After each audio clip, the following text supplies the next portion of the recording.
Okay. All right, I can't do it. I don't know how to do it. That's all right. We'll do an imaginary flag. How's that? Have a flag in our minds.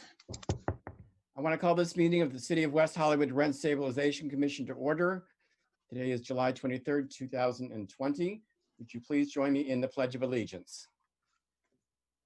I pledge allegiance to the flag of the United States of America, and to the republic for which it stands, one nation, under God, indivisible, with liberty and justice for all. Thank you. Mr. Secretary, can we have a roll call vote attendance, please? Commissioner Charity? Here. Commissioner Kirby? Hi, or here. Commissioner Maggio? Here. Commissioner Marks? Here. Commissioner O'Keefe? Here. Vice Chair Topshin? Here. Chair Bergstein? Present, so we have a quorum, we're all here. The agenda for tonight has been amended. We've removed, and I'm scrolling down,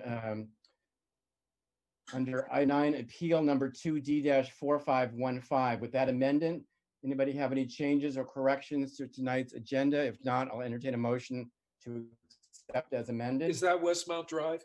Yes. Yes, I will approve. Make a motion to approve with that correction. I will second. Second. Okay. Mr. Secretary, can we have a roll call vote, please? Commissioner Charity? Aye. Commissioner Kirby? Aye. Commissioner Maggio? Aye. Commissioner Marks? Aye. Commissioner O'Keefe? Hi. Vice Chair Topshin? Aye. Chair Bergstein? Aye. The agenda is approved. Going on to item 5, approval of minutes from our July 9th, 2020 meeting. We all had a chance to review that. Do you have any corrections or additions? Not entertain a motion to accept as submitted. I'll make a motion to accept as submitted. Second. Okay. Mr. Secretary, can we have a roll call vote, please? Commissioner Charity? Aye. Commissioner Kirby? Aye. Commissioner Maggio? Yes. Commissioner Marks? Aye. Commissioner O'Keefe? Aye. Vice Chair Topshin? Aye. Chair Bergstein? Aye. Accepted. Moving on to item 6, public comments. Mr. Secretary, do we have any public speakers for general comment this evening? We may have one. I'm going to admit him Okay. to the room.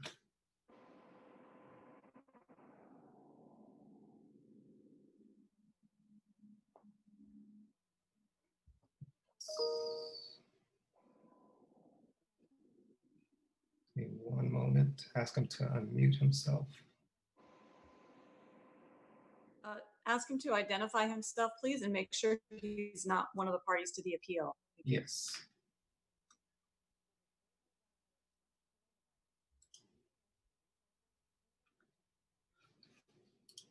Hello, please identify yourself. What is your name? Public speaker. What is your name and are you here? Turn your sound on. Can't hear us? Secretary, do we need to unmute him from our end? I'm not quite sure how the technology works. He may not have his own speaker on. Yeah, he doesn't show as muted.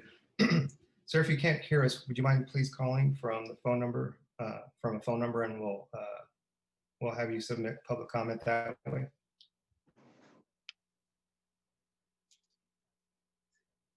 Sure. Sir, can you hear us? Public speaker? Calling from a Galaxy tab. I don't know what your name is. You can't hear us? I'm typing in a number right now.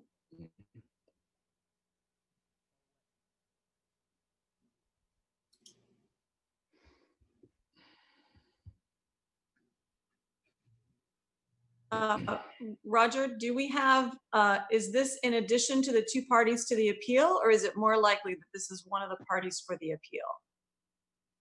This may be one of the parties. I saw we have the tenant in the waiting room. So this may be the landlord. I suspect this is the landlord. So what I suggest we do is while you try to get in touch with him, we can go on to the manager's report. Okay, And I'll let's place make- them back in the waiting room. And let's Yeah. make sure, yes, that we only have commission and staff in the room right now, please. Yes. Can't tell, it's Mr., it looks like Victor Garabay. Is he still in the room or is he in the waiting area? His icon is showing. That's staff. That's a member of our staff. He's Okay, thank you. Oh, great. Okay. Hi, Gloria. Hi, Welcome to the meeting. Good to see you. good to see you too. You guys look great on camera, computer camera. Just wanted to give you guys the manager's report. There's a look ahead calendar that should be included in the agenda packet.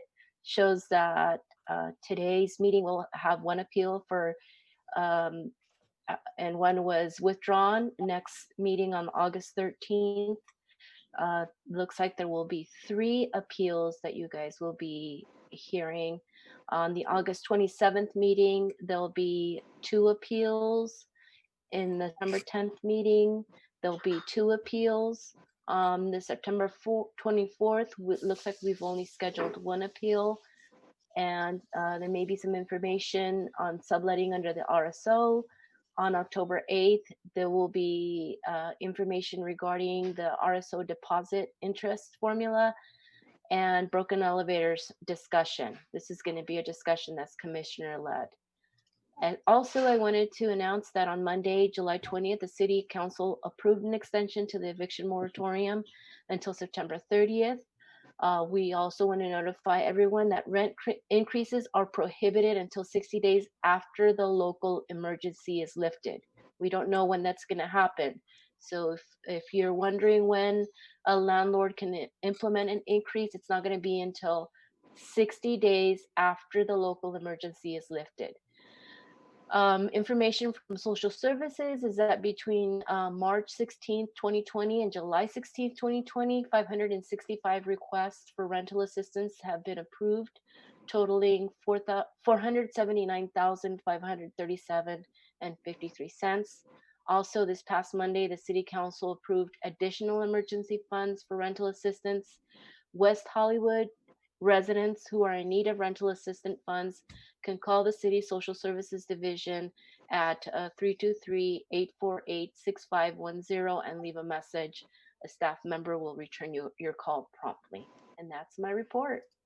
Gloria, just to clarify that with the annual adjustment that we announced last month, the landlords can notice that 30 days after the moratorium ends, and it could go into effect 60 days. So a tenant might get notice 30 days after the moratorium, but it would not go into effect for 60 days. Is that correct? That is not correct. The increase is not linked to the eviction moratorium. It's linked to the emergency declaration. So until the city declares that it no longer is working under an emergency, then that's when the 60 days it is implemented. But I'll clarify. So at the end of the emergency declaration, 30 days after that ends is when a landlord could notice that increase to take effect 30 days after that. That's correct. Okay, thank you. Commissioner O'Keefe?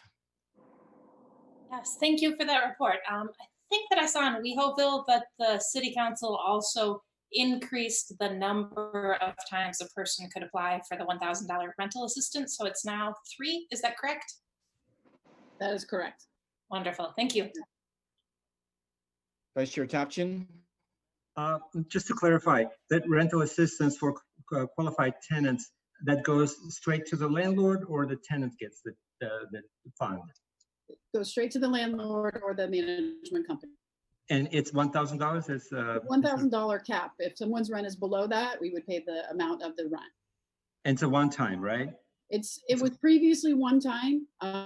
Since the state of emergency, council approved a second grant. And then this last meeting, we are moving forward with looking at providing a third grant. Oh, wow. households who need it. So, That's great. Thank you. Thanks. Commissioners, any other questions for staff at this time? Thank you, Gloria. Always good to see you. Good to see you guys too. Moving on to item 8, commission comments. Commissioners, do you have any comments at this time? I have a couple. One, just letting you know that on the August 3rd City Council agenda, the smoke-free housing ordinance draft will be presented by staff. If you remember, this came from our commission almost 4 years ago. So we're excited to see the draft ordinance from staff and the full discussion from council. Secondly, I'd like to propose an adjournment motion in memory of Jeff Skornek. Jeff's obituary was in this past Sunday's LA Times. He actually passed away in February. Jeff worked in the city's development department, particularly in redevelopment, and was instrumental when we worked with the East Side Project Advisory Committee, the redevelopment agency.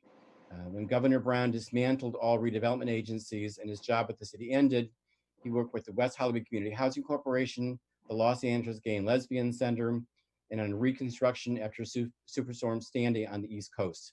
Locally, he worked on the Walt Disney Concert Hall, California Plaza, LA Century Library rehabilitation, and many mixed-use projects around Los Angeles County. He was bright, passionate, and fully committed to bettering our community through sensitive development and redevelopment. I think he, John Chase, and Ray Reynolds now have a quorum and are planning a thoughtful redevelopment of Heaven 2.0. May his memory be a blessing. I'd like to adjourn in memory of Jeff Skornek. And with that, we will go on to item 9, our appeals. Our first is D4503, 1009 Havenhurst Drive. Mr. Secretary, do we have anybody in the waiting room Yes. here for this appeal? I'll admit them now.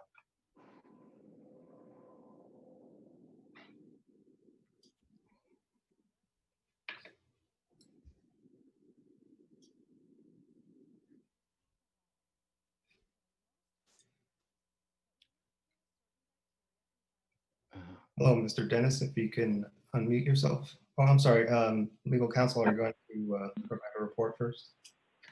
Can we just first identify who's there's no name attached to the 213 phone number. Is that one of the parties to this appeal? Is it? Yes, that is the property owner. Hello. Thank you. So the way this appeal will work is first we'll have a report from our staff attorney. The commission will have the opportunity to ask questions of our staff attorney. When that is finished, the parties will have a chance to speak. And since the owner filed the appeal, each party has a total of 5 minutes. The owner can split your time between initial comments and if you'd like to reserve some time for rebuttal. I do want to remind both parties that we are an appellate body. We can only consider evidence that is already in the record. So if you try to introduce new evidence, either myself or the staff attorney will ask you to stop and we'll remove that from the record. And when you start your testimony, if you can speak first your name and your city of residence. And with that, staff attorney. Thank you, Chair. Good evening, commissioners. In this case, there were rent reductions granted for the exterior paint, cracks on the interior walls, the failure to replace the kitchen linoleum, and the removal of a living room heater. The landlord has appealed these rent reductions, and he is arguing that the repairs have been completed since the hearing, and also that the kitchen linoleum, the wear and tear was caused by the tenant, and that the removal of the living room heater is not a violation of the municipal code. Staff is recommending that the commission affirm the hearing examiner's decision. The repairs that the landlord is referring to occurred after the hearing, so that there's no dispute that these conditions were in place when the hearing was held. The linoleum, there's no dispute that the maintenance standards have not been met. So however the wear and tear occurred is not relevant. And finally, with respect to the heater, the undisputed evidence shows that the remaining heater in the bedroom is not sufficient to heat the entire home. And therefore, there's substantial evidence supporting the hearing examiner's finding that there is a violation of the municipal code, as well as this constituting a substantial reduction of the housing service. Thank you. Commissioners, do you have any questions for staff at this time? Vice Chair Topshin. Thank you, Chair. Yes, Ms. Regan, I have a quick clarification question. there's no dispute that the tenant, when the tenant moved in, there were 2 heaters, right? In the living room and in the bedroom. Correct. Okay. So the owner is just disputing the necessity for having the second heater, although at the time of renting, there were 2 appliances provided. Okay. Yes. My only question would be, is this typical for cases like this? I don't know if there were anything in prior cases when the inspector would put in the report, sort of an opinion that the landlord is using in the argument, that the second heater is not necessary. Was it really necessary to include that kind of opinion, or this is code enforcement? Obviously, we cannot dictate what the code enforcement will write, but is this typical for them to do it, or? I can't speak to that. If we want to discuss that offline, I'm happy to, but I can't speak to why the officer chose to make that notation. Got it. Thank you. No further questions. Commissioners, any other questions for staff at this time? I have just a general question. When repainting every 4 years, whenever it gets done, is it like for like? Is the landlord required to provide the same quality of paint, same basic color pattern as was in the apartment upon tenancy? So the standard is comparable quality. Okay. And yeah. Can a tenant and a landlord reach an agreement? Let's say if the tenant wanted a different quality of paint, where the tenant were to pay for that, is that, as long as among both parties, is that also acceptable? Sure. Okay, thank you. With that, we'll start with our parties, and since the owner filed the appeal, is it Mr. Saparian? I'm probably mispronouncing your name. Mr. Saparian, you need to unmute yourself. There you go. Then, am I unmuted? Yes, you are. I can hear you. Who is Victor Garibay? Is he a party of this action? Staff, Chair Bergstein, he's a member of staff. Oh, sorry. Thank you said that. Terribly sorry. So, Mr. Saparian, if you want to start your testimony just by stating your name, city of residence. Again, you'll have 5 minutes. If you want to let me know how much time you'd like to speak initially, and if any time to reserve for rebuttal, and our secretary will time you. Okay. First, we can't be on the Zoom because this is just a phone. We can't be on the Zoom, so I can show you the. I'm not sure what you're saying. So yeah. We're on Zoom. I did. Okay, no, but the one that we could see each other. I can't see anyone. I'm on the phone. I'm going to ask staff. I'm not sure how the format appears for the people attending outside. I know when I'm attending. Yeah, the Zoom is not letting me in. I saw a few times we went back and forth, but it just muted me.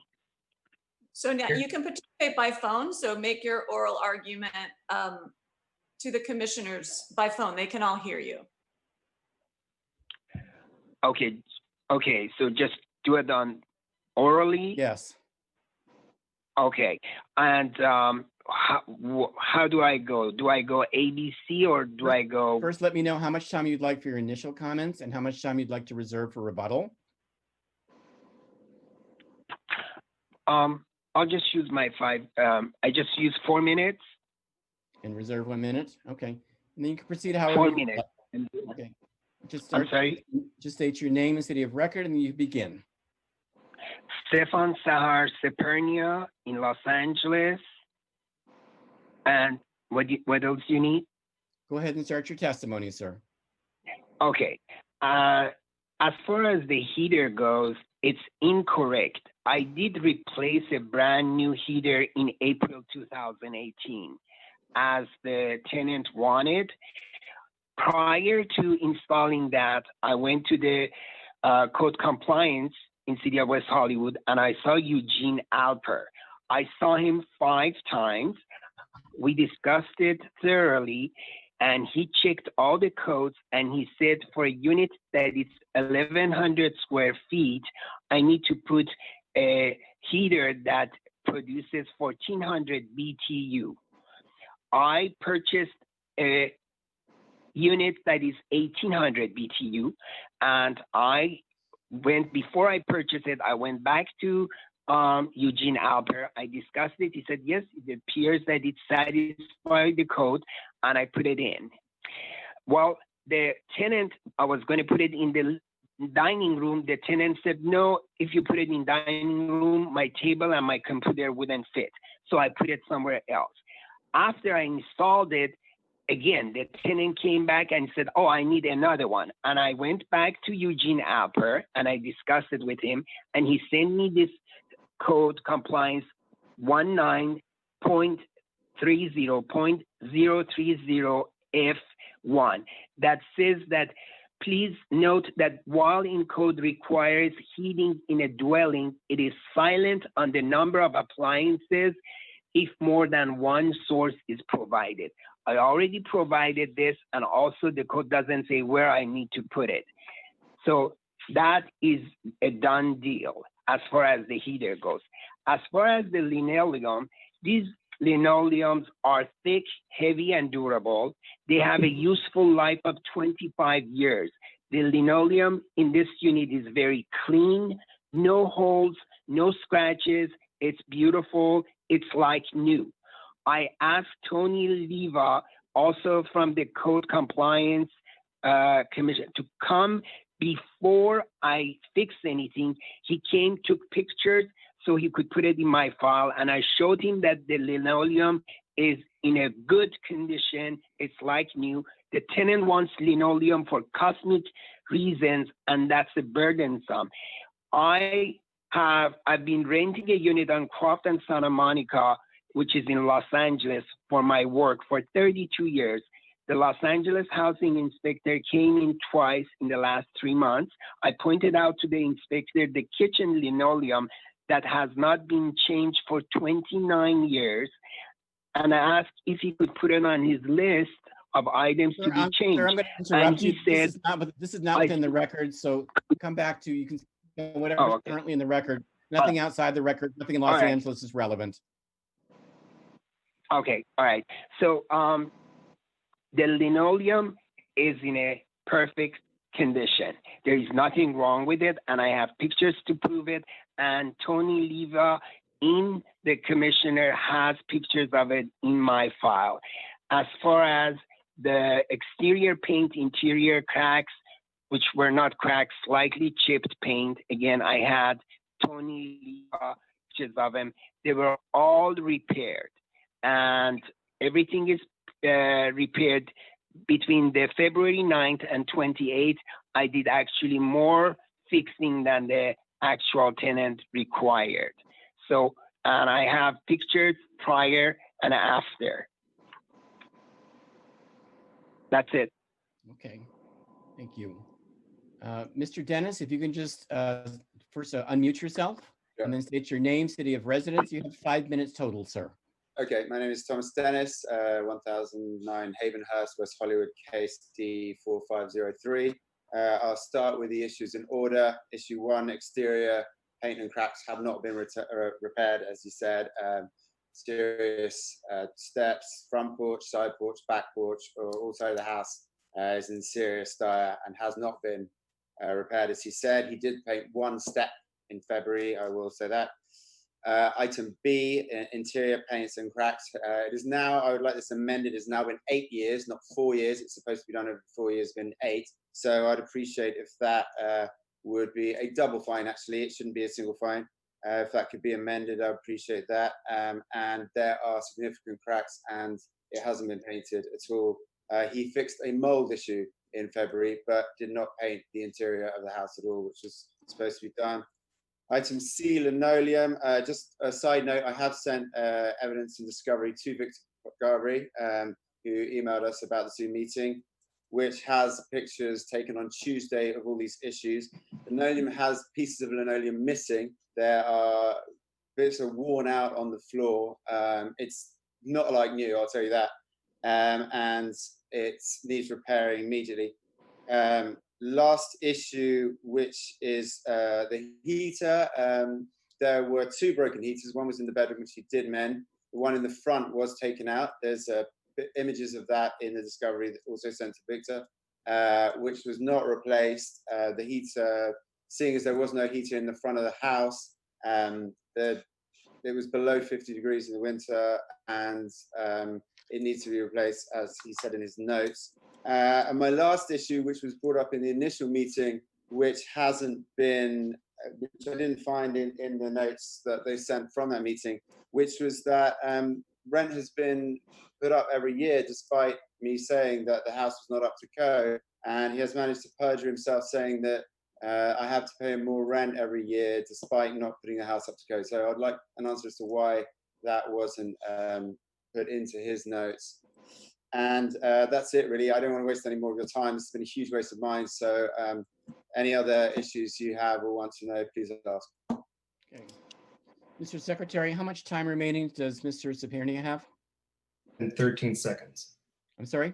1 minute and 13 seconds. Okay. Mr. Sapirnia, if you want to unmute yourself for rebuttal.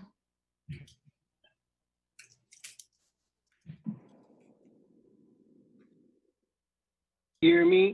Yes, we can hear you. You have 1 minute and 13 seconds. Okay. The heater, I have put a brand new heater again. That's all the city code requires, and I fulfilled that. As far as the heater, I was going to put it in the dining room where I was going to put it. However, the tenant specifically asked me not to do it. So I honored what he wanted. So I put it somewhere else. And the code doesn't say that where I can put it or where it has to be. And the code requires me to put one, and I did put one. As far as the linoleum is in a perfect shape. There is nothing wrong with it. It's just beautiful, and there is no reason to change it. I've already spent a lot of money in this property for the last 6 months. So this is just the principle of it. I've done a lot more plumbing and electrical work and all kinds of stuff. I spent $52,000 in the last 6 months in this property. So it's not a matter of wanting to spend the money or not. It's just the principle that this tenant every year wants to that is your time, upgrade. sir. Thank you. So with that, I'll turn to my commissioners. Do any commissioners have questions for either of the parties this evening? Vice Chair Topshin, need to unmute yourself. Yes, thank you, Chair. My question is to the owner, Mrs. Sapirnia. You offered to install that second heater in the dining room. Why wouldn't you install in the living room if you were ready to install the second heater? No, I offered to put a brand new heater, and the one in the back was not working. This was an old furnace, 95 years old, that was not working.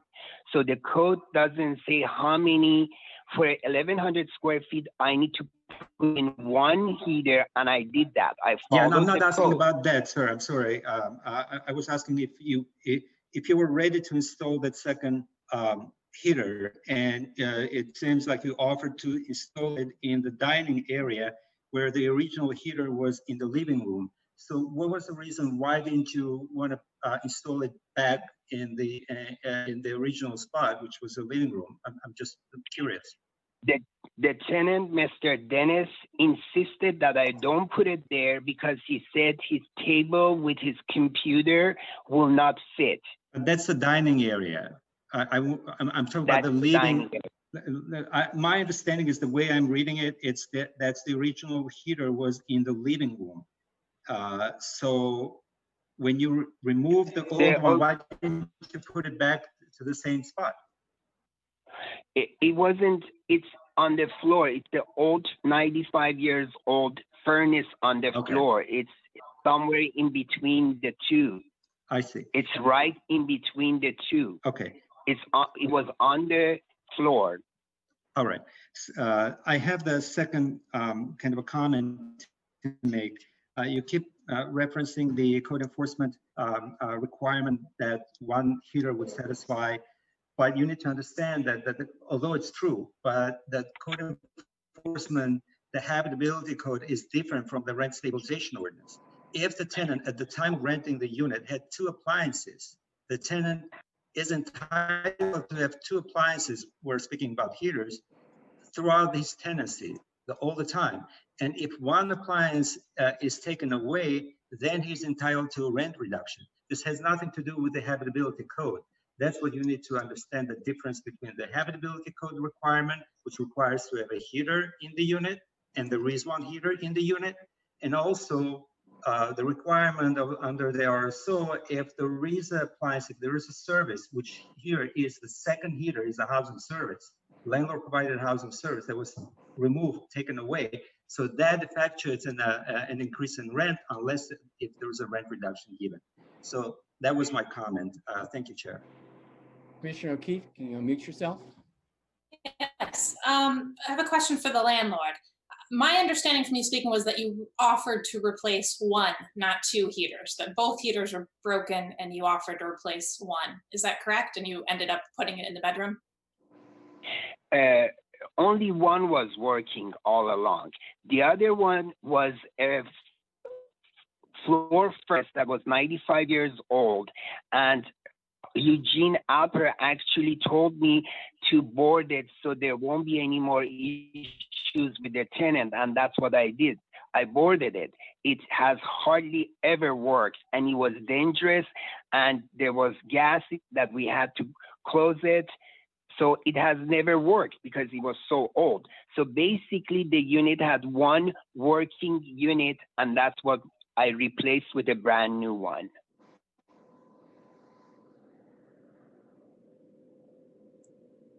Commissioner O'Keefe? I have a question for the tenant now. Yes, hi. Dennis, hi, did you ever have, and if this was not covered in the actual hearing, then you can't answer it because we can't hear new evidence, but if it was covered in the initial hearing, did you ever have working heat in the front area? Yes, the front area did work, and it had a dial on the wall to operate it. It was old, it was gas, but it was functioning when I moved in. And for about a year or 2, I think 2017 is when they came and they put a tag on it that it was dangerous. So yeah, and I moved in 2012, so it worked for a few years. Thank you. Commissioner Maggio, are you raising your hand? Commissioner Maggio? Hello? Commissioner Maggio? Hello? Yes, Were you raising your hand? I did indeed. Okay. To the owner, in regard to the old furnace, did you have it inspected? And was there any possibility it could be actually repaired? Even though it's 95 years old, sometimes things old work well. I don't think that's in the record, so I don't think we need to go down that avenue. Thank you, Chair. That's correct. It was red tagged Can and I- removed, so it's irrelevant whether it was inspected. Hello? So you Hello? don't- So you don't need to answer that question. Can I answer it? No, sir, you may not. It's outside the scope of this investigation. Commissioner Maggio, did you have a further question? That's it. Okay, Commissioner Martz? Yes, question for the tenant. You just spoke to the older furnace that worked for a few years and then got red tagged. Was that discussed in the initial hearing with the hearing examiner? Yes, we discussed both heaters. The one in the back was also red tagged as well because it wasn't fluming properly, which made it dangerous. And that is the one that he did replace. Okay, thank you. And I just want both parties to know when we ask that question, our job is only to look at what you guys discussed before. We can't look at anything new. So that's why we're picking and choosing what we are asking you about. So. Thank you. Commissioners, any further questions for either of the parties this evening? No? Okay, then we will go into commission comment and discussion. Commissioner Charity, would you like to start? Sure. So on the outset, I think we may have a misunderstanding thing here about a compliance determination versus an appeal, because the appeal was filed after, and with repairs made after the hearing examination. So maybe this landlord meant to file a compliance determination, because it's, you know, very clear that, well, in the record, I agree with the staff's recommendation about the exterior paint and the interior cracks. They were in a state of disrepair at the time of the hearing. So I don't think the hearing officer was, you know, in error there. I do want to point out in the record that the hearing examiner required that the exterior be painted, not repaired. So I think that's a, you know, note for when this landlord does apply for the compliance determination, that the order was a repainting, not a repair work. So, you know, just be clear about what that hearing examiner actually ordered there. For the linoleum, we saw clearly in the hearing examiner's record that, you know, even the landlord acknowledged wear and tear on the linoleum floor and blamed it on the tenant. But it's clear in our RSO that every 7 years the linoleum has to be replaced. So I agree with the staff recommendation there. And Commissioner Topshin hit it on the head perfectly, that the municipal code is different from the rent stabilization ordinance. And if there were 2 heaters at the beginning of the tenancy and one is not there anymore, then that's the loss of a housing service. And I also agree with the staff's recommendation on that issue. Thank you. Commissioner Kirby? I would agree with my fellow commissioner on all 4 of those points, and would agree to uphold the hearing examiner's decision. Commissioner Maggio? Yes, am I unmuted? Okay, yes. Certainly the linoleum has to be replaced. That's in our ordinance every 7 years, as it is for carpets. So that has to be done. The cracks, which Commissioner Charity pointed out, is really a paint repair. And of course, you're going to be able to file a compliance determination to take care of that issue. And the heater, unfortunately, the old one could not be repaired. I know you wanted to put the new one in a place that the tenant did not want it. However, I think it's more important to have the heater, even though it may be in a place he does not want it, because there may not be other places actually to put it in correctly. Other than that, I think I would have to agree with the staff report. Commissioner Martz? I think all of my fellow commissioners have stated accurately what our codes and regulations require. Some of our rules are very black and white. 7 years for certain things, paint, linoleum, whatnot, have certain timelines in the regulations. So our hands are tied in those situations, and our job as this commission is to look at the record that the hearing examiner put together and see if they have made any substantial errors in that case. So we're not relitigating things, we're not considering new evidence. So based on the record and the comments of my fellow commissioners, I would uphold the hearing examiner's decision. Commissioner O'Keefe? I agree with what my fellow commissioners have said and would also uphold the hearing examiner's decision. There's substantial evidence to support it on every point. However, I would note that the heat decision was not based on a substantial reduction in a housing service. It was instead based on a code violation. And I believe there's substantial evidence in the record for both a code violation and a substantial decrease in a housing service. And given the landlord maintains that he was told by code compliance that there was no issue, I think it's worth amending the resolution and saying that this heat, the removal of one of the 2 heaters, is both a violation of code and also a substantial reduction in a housing service. I'll come back to you when it's time to vote to see what we're going to vote in that amendment. Vice Chair Topshin? Thank you, Chair, and I agree with my fellow commissioners. Everything has been said here, and I support that, and also I support Commissioner O'Keefe's comments. And I don't see the examiner error in the determination, so therefore I'm going to support staff's recommendation tonight. Thank you. I will concur with my fellow commissioners. Commissioner O'Keefe, did you want to make a motion, an amendment to the motion?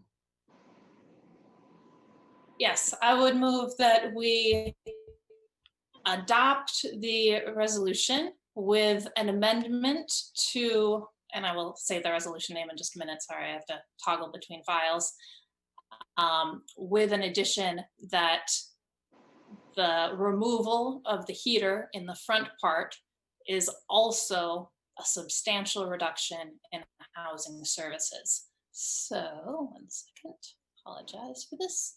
So I would move that we adopt resolution RSC 20-574, a resolution of the Rent Stabilization Commission of the City of West Hollywood affirming the hearing examiner's decision in D-4503, 1009 Havenhurst Drive, with the addition of the heating also being a substantial reduction in a housing service.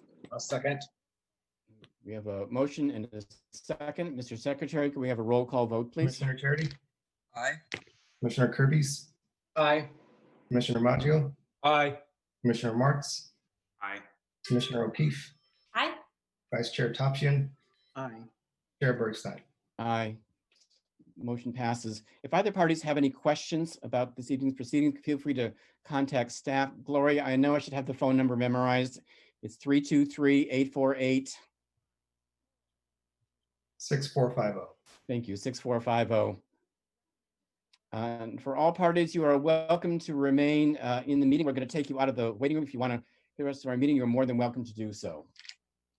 Commissioners, just a note about the amendment to the resolution. I'm not tech savvy enough to amend it on the fly and share a screen, but just for your information, what this will look like, it will be an additional finding at the top of the resolution. So that's how it will be amended.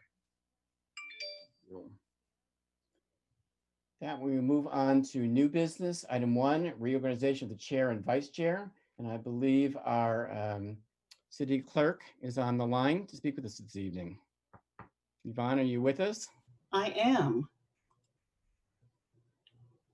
Welcome. I was reminded earlier this week that you were once the secretary of this commission. And so I like to think that we groom good people for future results. I remember that. That's pre-law school. Yes, when I started with the city in 2003, I was the Rent Stabilization Commission secretary. So it's always an honor to be able to come back and a pleasure to be a part of the meeting and to address this fine commission. So I just wanted to come on and talk to the commission and staff regarding the current item that we are about to discuss, the election of the Rent Stabilization Commission chair and vice chair. I received some questions from commissioners as well as staff regarding the process and some ideas from the commission on how we could move forward in the future, ideas of how the commission would like for the election process to go. So I thought it would be best for me to come on and speak on the record regarding the processes for electing a chair and vice chair for your commission. So in consultation with Mike Jenkins, our city attorney, I came up with some bullet points to read into the record and for all of you to know. The commission received the bullet points and staff ahead of time. So the election of chair and vice chair are governed by the commission's bylaws. The following bullet points will help provide additional clarification and information regarding the election process for chair and vice chair. The election for chair and vice chair, like I said, is governed by the Rent Stabilization Commission bylaws. Those bylaws are approved by council and they're referenced in the municipal code for your commission. The bylaws give the commissioners freedom to nominate and elect any member to become chair and vice chair. The commissioners are free to nominate the next most senior member of the commission. However, the commissioners are also free to nominate anyone else on the commission. They are not precluded from doing this. If the commission would like to change to a strict rotation, which is some of the conversations that I have had, if you would like to change to a strict rotation based on seniority with no other discretion, the commission would have to do the following. Place an item on your agenda with the recommendation to request that council amend the Rent Stabilization Commission bylaws. The item would then need to be voted on and approved by a majority of your commission. Then an item will be brought to the City Council for discussion and approval to change the Rent Stabilization Commission bylaws.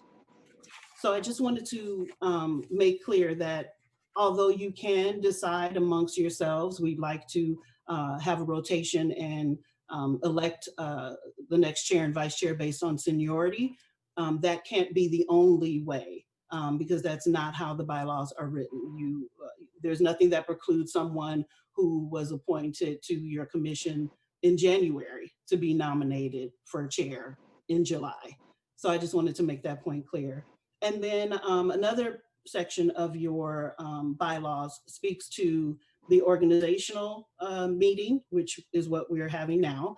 And it states at its first meeting in July, or soon thereafter, the members of the commission shall elect a chair and vice chair from among its members.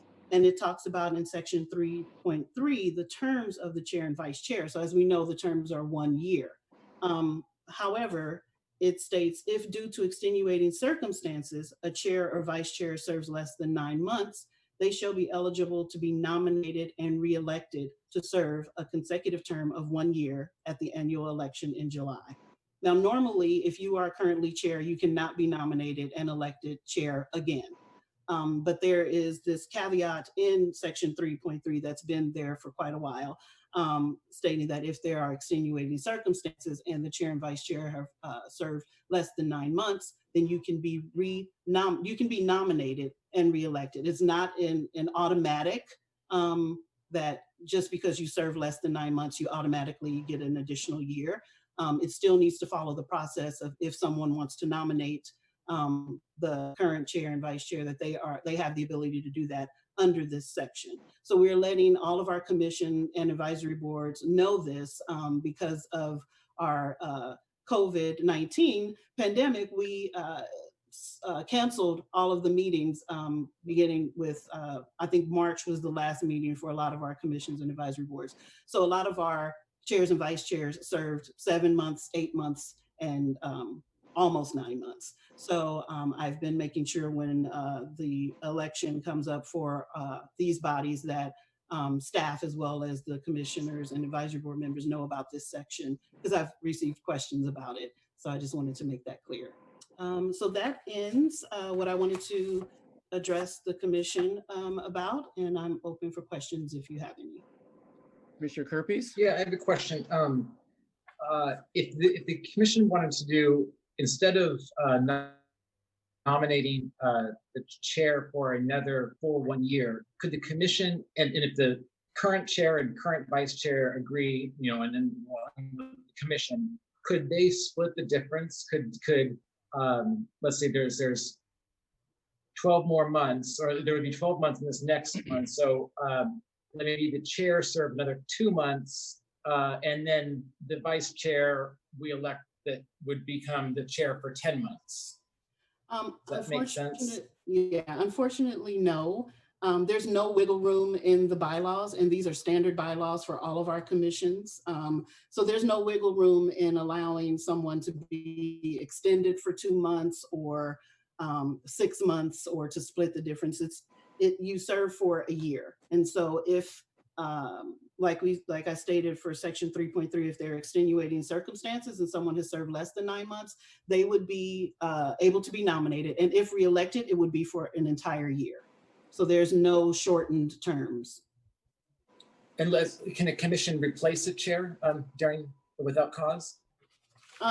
So in section 3.3, I'll just read it. Nothing shall prevent the commission from removing and replacing the chair or vice chair at any time during their respective terms, provided that the item is properly on the agenda of the meeting.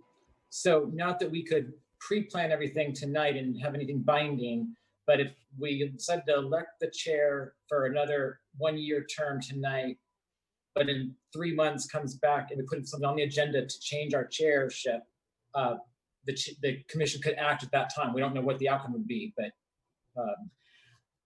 I think that would be misusing that section. I think that section would actually be if something was going on with the current chair and vice chair and they needed to be removed, or if the chair or vice chair was having some sort of a personal issue, maybe they needed to take a little time off and felt that they couldn't fulfill their duties as chair. But that's not in the bylaws, I don't believe.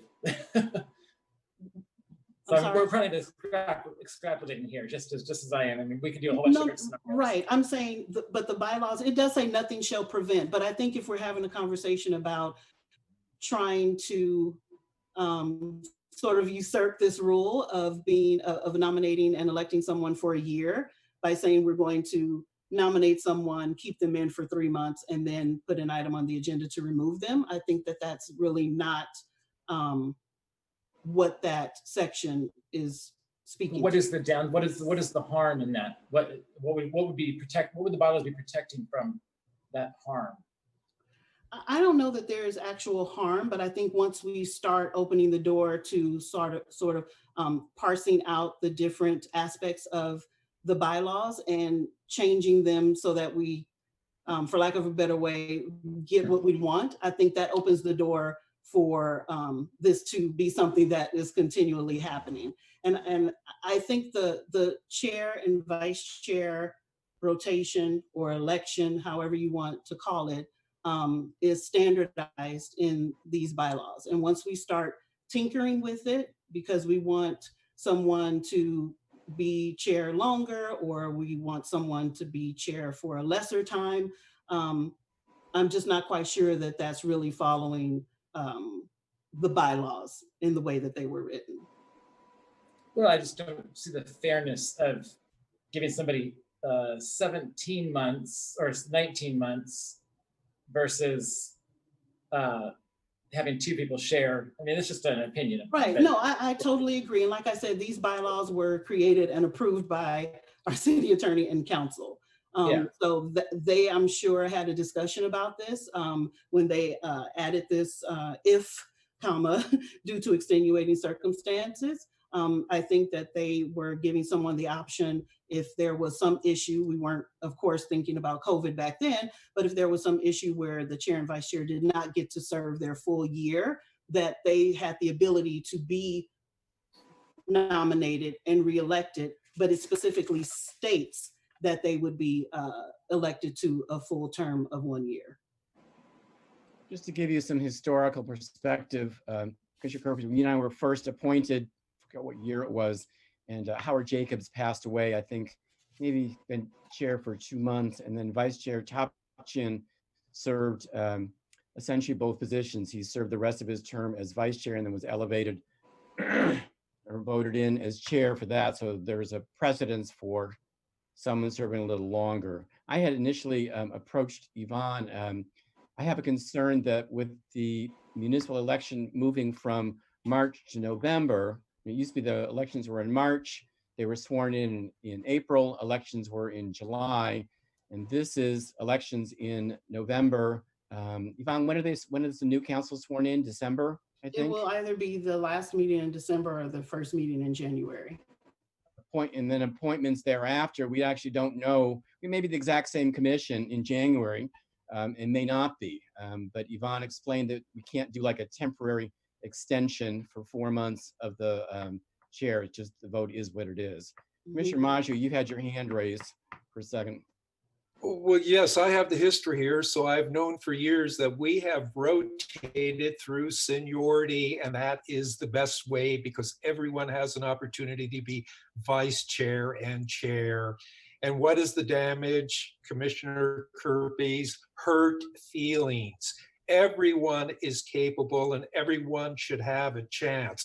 And there's no reason why the rule and the law has to be changed. It takes it completely out of politics. You rotate, whether you have 6 months or 9 months or 12 months, everyone has equaled out fairly at the end. Commissioner Maggio, can I then ask you, just historically speaking, you nominated Commissioner Charity, who was, not to stroke your ego, one of the most brilliant chairs we've had. He ran our meetings like a compassionate board meeting, but that was your nomination and not in order. So why Why was it different then for you? Because Commissioner? you decided you wanted to be chair and you ex-nayed Commissioner Gregoire, who was waiting in line for many years to be chair. And because you wanted it that way, he was moved out of the place, you were moved into vice chair, and that's how that rotation started, only with you. And what makes it so uncomfortable this evening is that I think you have done an outstanding job. And I would vote for you, nominate you and vote for you in a minute. But Agassi Topshin is the next in line and he should be honored. And if he doesn't want to do it, that's fine. But we have rotated through seniority. That is the way to keep it fair, calm, and out of politics. It's three hands. Commissioner Marks, I'll start with you. Yes, I'm going to respectfully disagree with our Madam City Clerk. The bylaws are the bylaws, and we can't interpret our opinions into them. And I think that's kind of what's happening here. Commissioner Kirby's point, I think, fully fits within the bylaws if that's something that we want to do and vote to remove someone that we extend later. Whether that's good, bad policy, that's a completely different discussion, but I think that's perfectly within the letter of the bylaws. I don't particularly have a lot of skin in the game of which way we go.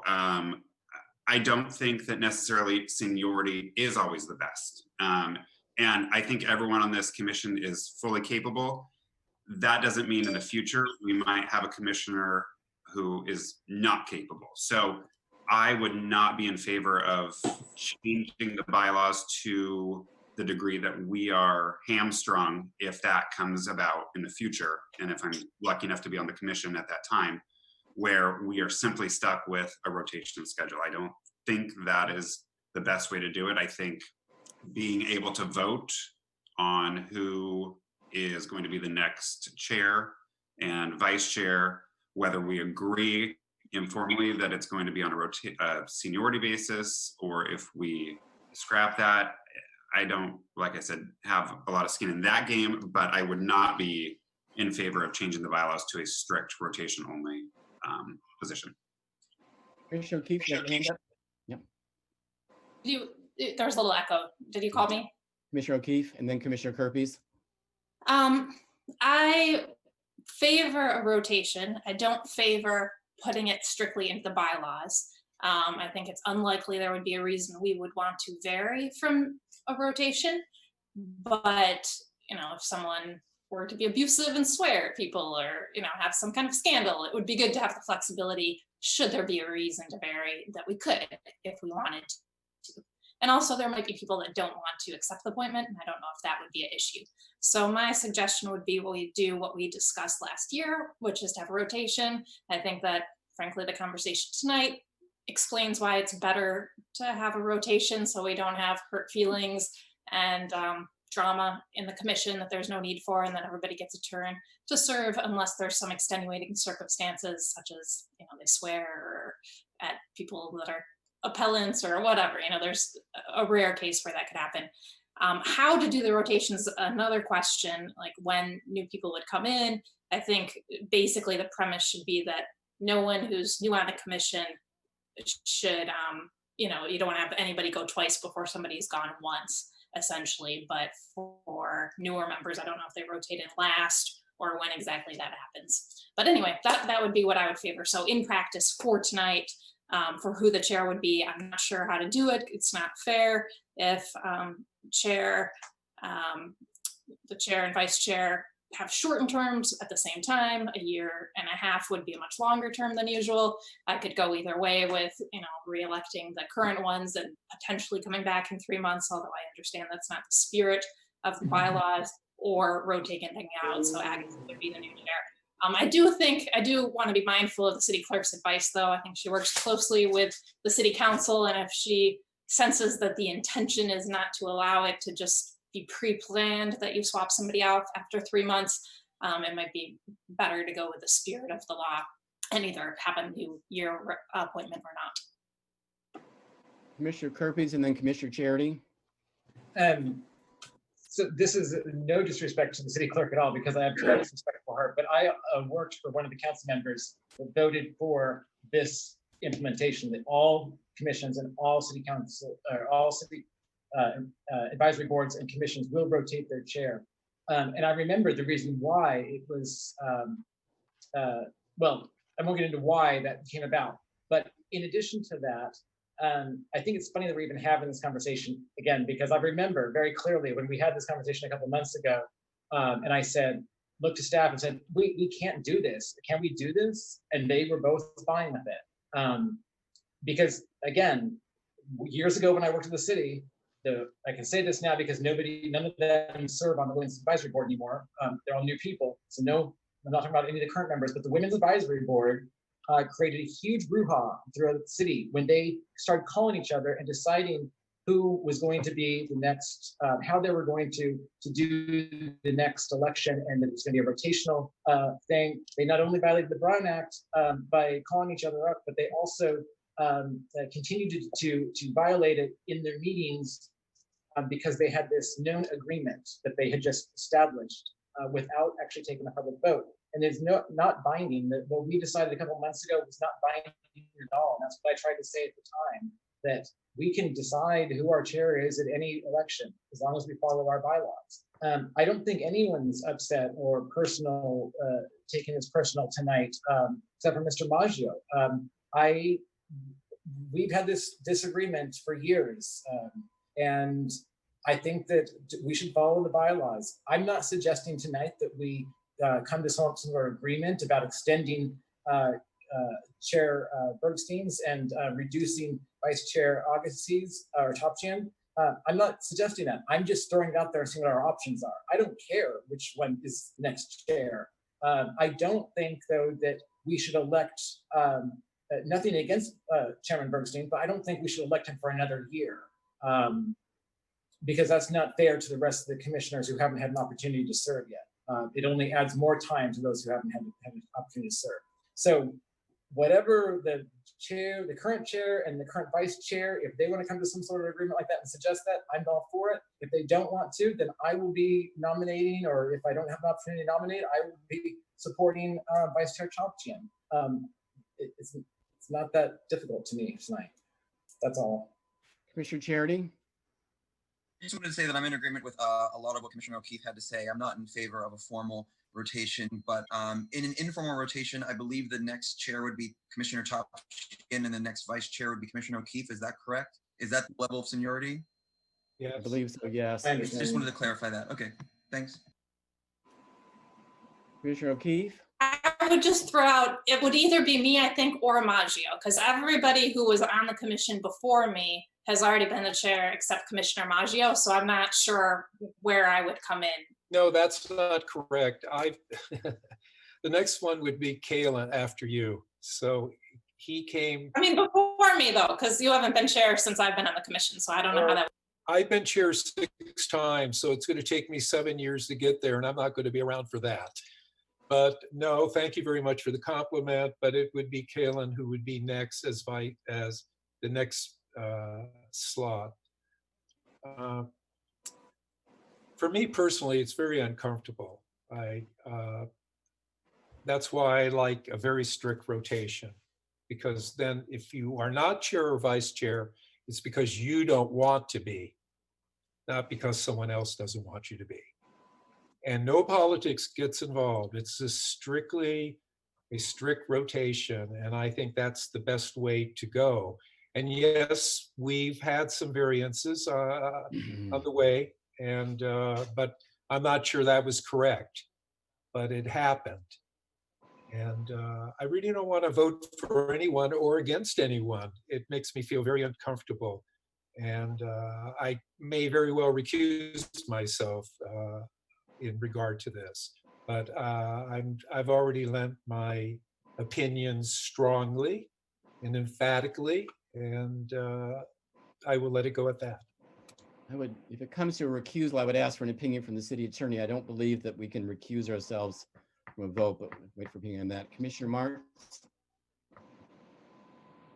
Yes. So my feeling is there's a general consensus that people want, whether they like it, love it, or are indifferent to an informal seniority rotation system. So I would propose that we stay with that.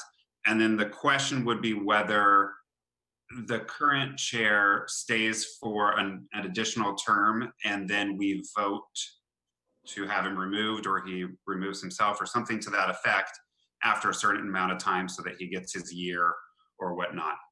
I personally would be in favor of Chair Bergstein staying on for another 3 months or 6 months, given that COVID kind of threw a loop through a lot of the work we did and his ability to be chair and lead the meetings. Whether that's 3 months to make it the full amount, the logistics of getting that we'll have to talk through, but that would be my preference. But I think we can all agree, or a majority can agree, that we want an informal seniority rotation system. So a couple points here. One, we've discussed the strict rotation before, and I appreciate the city clerk explaining how, if we were to want to make that policy, how we could do that. So I would suggest at some point in time that we agendize that discussion for full discussion with the commission, and if it's passed, then it then go to city council. I will informally say that it's been an absolute pleasure to serve as chair, and if I were, I'm trying to be delicate because we can't pre-plan things, but in a few months, step back down, if that makes sense. I know we can't pre-plan things, or step aside at this time, however the commission would like. Unless we have any further discussion from, Yvonne? I wanted to say that, first of all, I really appreciate you all having this discussion and being very passionate and thoughtful when it comes to electing a chair and vice chair. I just wanted to talk about a couple of points. I think it's a great harmonious thing that you all want to have a rotation based on seniority, and there's nothing precluding you from doing that. I just wanted to come on and just make sure that you knew that that couldn't be the only way. Like if someone was not next in line, that they could be nominated, that you couldn't stop someone from being nominated or being elected for that. But it is great if you have an agreement that this is how you want to have the rotation so that everybody gets a turn. Hats off to you guys for wanting to do that. I think that's really great. The other thing is, if you get to the vote and for chair and vice chair, that you would be voting them in for a year. It wouldn't be voting them in for 3 months or 6 months. What happens after that, and I could definitely have a conversation with our city attorney before you get to that point, if that's something that you would be looking at in the future. But for tonight, just for the record, we just want to make sure we're saying that it's for a year term. And then as far as a recusal, usually, you recuse yourself, Commissioner Maggio, from something if you have a conflict, or maybe you don't feel like you have enough information on an item. I mean, I could think of someone recusing themselves from a vote for the election of chair and vice chair, if maybe this is their first meeting, and maybe they just have no idea. But I think for the commission that has been together for quite a while, sometimes the election time is uncomfortable, like you said, but I think that we all just have to be professional, and you vote for who you want to be your chair or vice chair out of the commissioners that are nominated. So Commissioner Maggio, I ask you to just not recuse yourself and vote with your fellow commissioners. And that's all I have to say. Thank you. That's a hard one. I appreciate always your judgment and your friendship of many, many years. But it is a hard one for me. I don't want anyone to feel that I'm against them personally, or I don't think they're capable or doing a good job. That's why I've always been comfortable with the seniority rotation, because it's so automatic and it's just done, and everyone basically accepts that. And I would still very much like it that way. And again, I would like to reiterate, I think Rob has done really an incredible job. I could not do the job. If it were my time to rotate, I would have to step aside and said I would not be able to do this on Zoom because I know what my capabilities are, maybe in a year or two, but not presently. And so it's hard for me. I really don't want to vote against Rob. I don't want to vote against Topshin. And you know, maybe then I'll just nominate someone else if it comes down to that. But that's how I feel, commissioners. Commissioner Kirby? I just wanted to say this. I don't think that any of us are in any disagreement on how this might end up if we, whichever direction we go. I think that we're all going to be in agreement. But and I hate to put you on the spot, Vice Chair Topshin, but we haven't heard from you. You don't have to speak, but. I've been on this commission since 2004, and I don't know whether I'm an old school commissioner, but I've been in favor of the rotation, informal rotation, as the commissioners mentioned. But this discussion was really helpful, and thank you, Yvonne, for coming on board and giving us that information. Commissioners, any further questions or comments? Seeing none, we'll open up the floor for nominations for chair. You. Oh, Yvonne. I'm just saying goodbye. Thank you. Oh, thank you. Thank you, Yvonne. Bye, Yvonne. Stay safe, stay healthy. Would it be healthy to postpone this election to our very next meeting? Legal counsel. No, you have to do this tonight. Commissioner O'Keefe? All right, so I respect every one of the commissioners, and it's a tough thing because it's so unfair because of COVID. But I believe this is the first time Chair Bergstein has been chair. He's been a terrific chair, and he's only had 9 months. So for that reason, I will nominate him. I think, do we have to have a second on nominations? No. I will second that if need be. Any other nominations? Any nominations for chair? Thank you. Then, Mr. Secretary, can we have a roll call vote, please? Commissioner Charity? Aye. Commissioner Kirby? Aye. Commissioner Maggio? I pass. Commissioner Marks?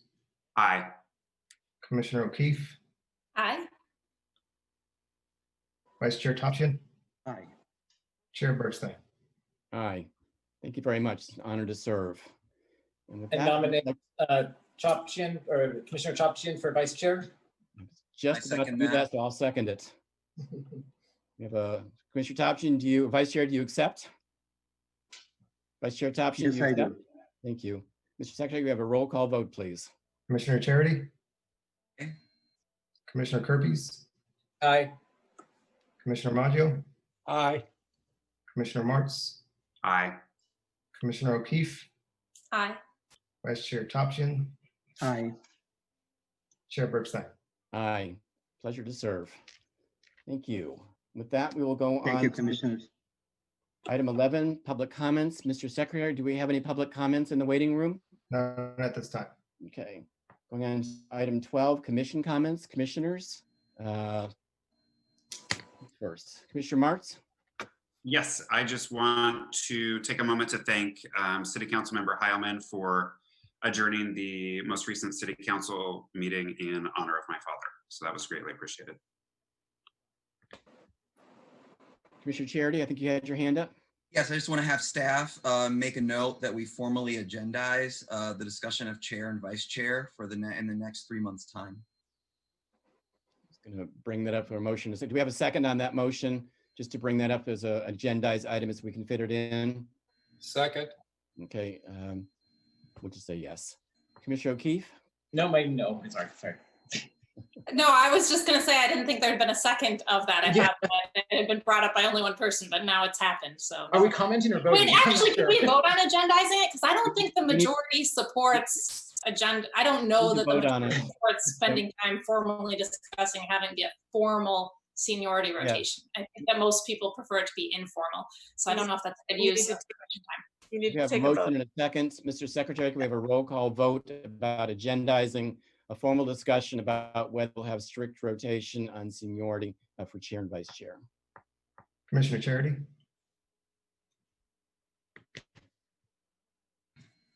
Aye. Commissioner Kirby? No. Commissioner Maggio? Aye. Commissioner Marks? No. Commissioner O'Keefe? No. Vice Chair Topshin? Aye. Chair Bergstein? No. I lost track of the count. 4 noes. Okay, so it does not pass at this time. Thank you. Are we still on commissioners' comments? We're still on commission comment. Commissioner Maggio? Yes, first of all, I would like to extend my deepest sympathy to Kalen losing his father. And I hope that we could adjourn our meeting in honor of his father. I would appreciate that. Yes. Thank you, Richard. I would second that. Commissioners, any further comments? We'll go to item 13, staff comments. You see Allison raising your hand? Yes, thank you, Chair. I just also wanted to add a couple of things to the update about the eviction moratorium that beginning August 1st, tenants are going to have to provide documentation to support their claim of inability to pay due to COVID.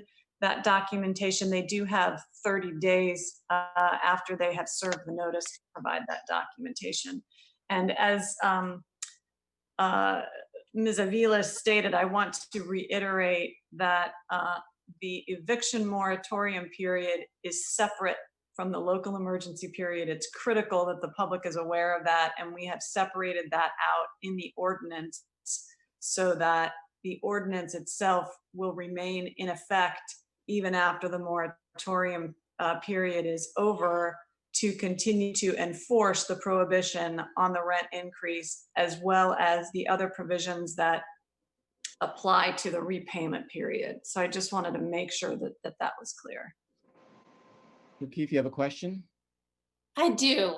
So for the period of emergency, would that, for example, probably include until City Hall is functioning in person again? Is it likely to be an emergency, or do you have any idea, Ms. Regan?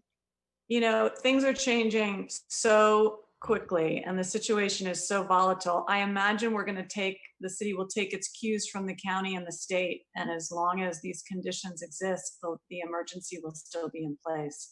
So it's impossible to predict. Thank you.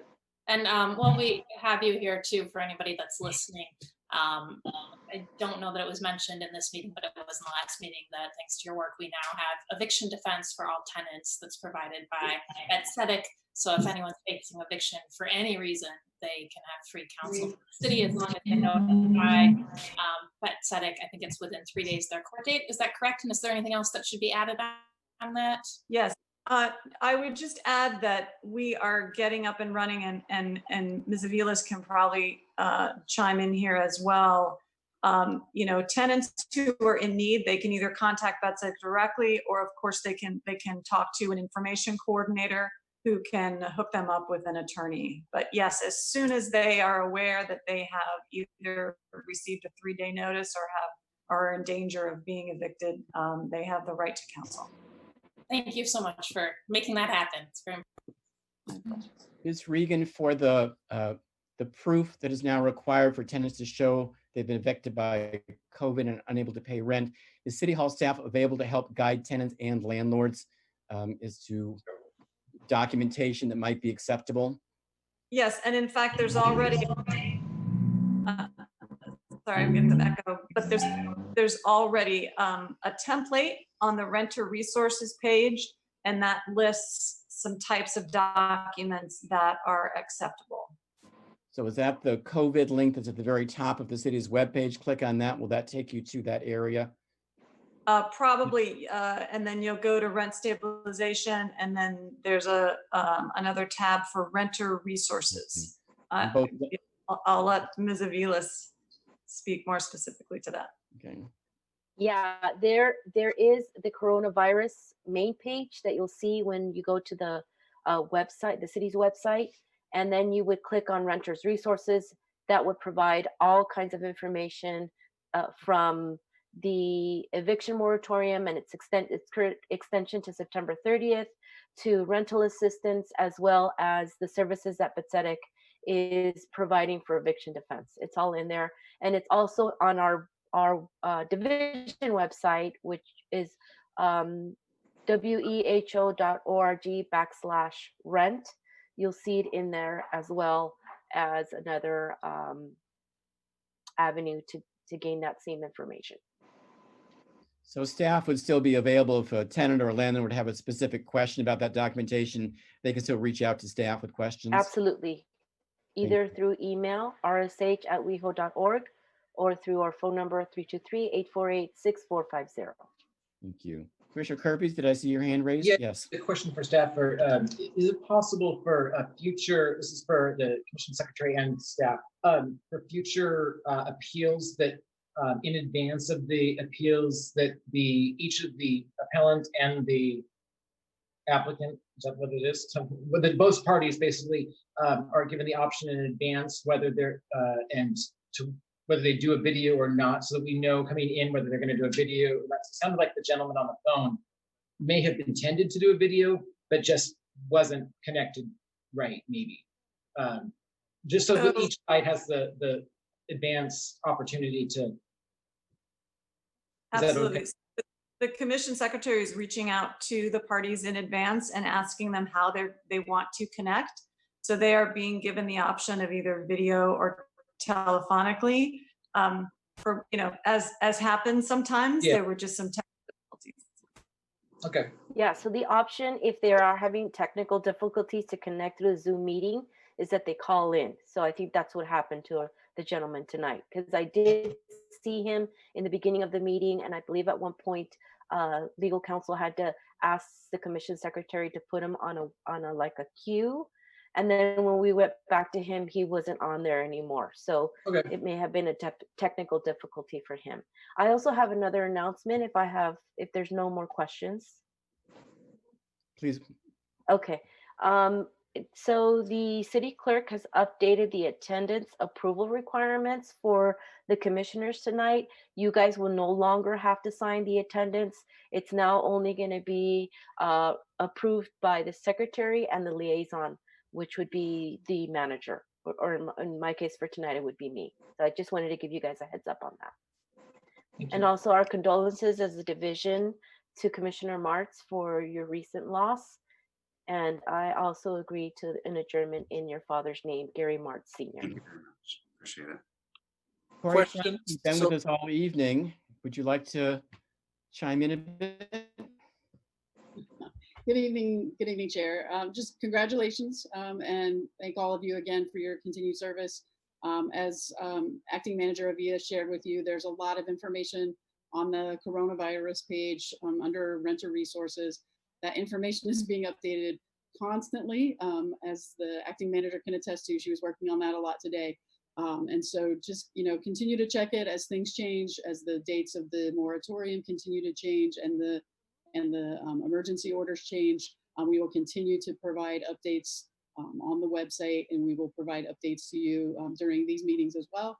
But really want to thank all staff, our commission secretary, legal counsel, and acting manager of ES for all their really hard work, and the city clerk for joining us tonight to help sort through some of the questions in this very different time as we sort of make these transitions with all of the boards and commissions. So thank you all. Really appreciate all your efforts. Commissioner Maggio, do you have a question? Yes, my sound went out there for a moment, and did I hear correctly? The manager said that we no longer will sign DocuSign. It will be taken care of in-house? That is correct. The only signatures required at this point for your attendance would be the secretary, the commission secretary, and the manager. All right, thank you very much. Corey, I think that I recently read that Cedars-Sinai has discontinued their drive-up COVID testing, and the city was working on trying to find another kind of local-ish location for our residents. Do you have any kind of a status update on where the closest places might be for West Hollywood residents to get a COVID test? We are still working on that. And one of the directions from, and I think as our counsel, Ms. Regan shared, we're deferring to the county Department of Public Health on a lot of issues, and the direction from them right now is if people are looking to access testing, they should look to their primary care provider. Some people do not have a primary care provider, and so it is also important to note that people who have in the past access of our contracted providers like the Saban Community Clinic or the LA LGBT Center, they are offering tests to their existing clients as well. Right now, we're going to continue to look and see what our options are for kind of more wider opportunity testing. Commissioner Martz? Yes, I'll just jump in. I was a volunteer at the VA campus just past UCLA from West Hollywood, and they closed down and they've reopened as of last weekend. So right now, from my best looks, the county sites, that's the closest, and they also tend to have a fair amount of appointments available. It's hit or miss, but that's the easiest to get to, and they're pretty efficient. So I tell all my friends. And I believe there's an app too, isn't there, for testing in LA County? Yes. Yeah. And it's important to continue to check those because they do continue to change and evolve. And some of them have exactly what you said, Commissioner Marks, that there are more appointments available at some, and then once word gets out about that, it's a little more challenging. So definitely kind of check and see what's available as you look to either schedule an appointment for yourself or help others get to testing. Commissioner O'Keefe? May I suggest if the city looks into setting up more testing, considering something that people can walk up for, because almost all of the testing done by the county was drive up only, and I believe 30% of city residents and guests, many more, the employees don't have a vehicle, so it can be a barrier. Yeah, agreed, Commissioner. And we did provide through our on-demand transit program, we did provide trips to the drive-up testing for residents who didn't have access to cars or weren't able to drive. And as of today, we had our first day of on-street mobile testing for our homeless community members who might not be able to participate in a drive-up program. And so we're going to continue to access as many regional and county resources as we can to test people who want to be tested. Wonderful, thank you. Any further questions for staff? The Zoom, Ms. Regan, I keep seeing someone behind you. You have a little, your cat, I think, is moving in the picture. Is she raising her hand? No, it's her cat. She does want to speak. Yeah, she'll pass. No speaker slip. So with that, I'm going to adjourn tonight's meeting in memory of Jeff Skornek, in memory of Gary Martz Sr., adjourning until our next meeting, which will be at 7 p.m. Thursday, August 13th, 2020, via teleconference. So adjourned. Thank you. Thank you all. Good night, all. Thank you all. Thank you. Good night. My condolences, Commissioner Martz. Thank you.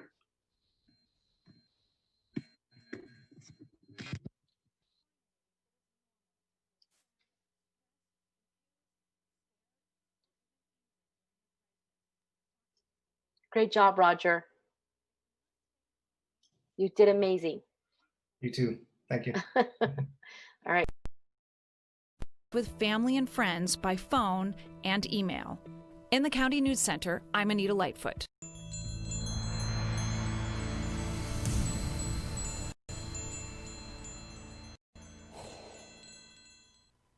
Hello, WeHo. It's Eddie Robinson from WeHo TV News. As we embrace technology to help us communicate better during the coronavirus pandemic, we're also discovering how it can help us better ourselves every day, not only physically with an exercise app, but also mentally. As a part of Los Angeles County, West Hollywood